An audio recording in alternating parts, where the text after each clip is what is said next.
All right, let's jump right into a strategic look at the Polycythemia Vera market. Right off the bat, we're looking at a big number, around $2 billion for the total market in 2025. So where's that value coming from? Well, you've got to understand the patient pool first. In 2025, we saw around 283,500 PV cases across the 7 major markets. And check out this geographic split. The US is just huge, making up over half the patients. Yeah, with that many patients, the US is without a doubt the biggest commercial prize. And of those, nearly 100,000 are symptomatic. That's your immediate market right there.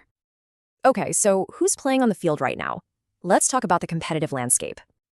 The standard of care is the foundation, sure, but really, 2 big branded drugs are running the show. And one of those is JAKAFI from Incyte, a real giant, pulling in $1 billion just in the US.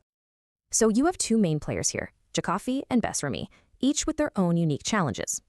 For JAKAFI, the big story is this patent cliff coming up fast in mid-2028, a real threat.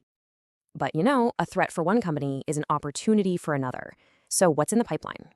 And there's a lot of cool stuff coming. We're seeing a whole range of new mechanisms in development.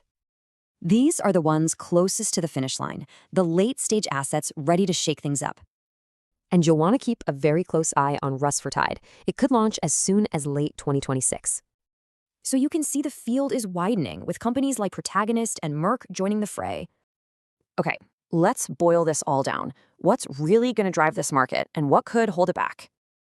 On the growth side, we have more patients being diagnosed, and of course, these exciting new therapies. But it's not all smooth sailing.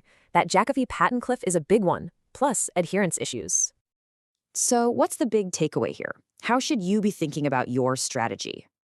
Well, the experts are pretty clear. Patients need new options that are effective and have fewer side effects. Which brings us to the billion-dollar question, who's going to unseat the JAK inhibitors?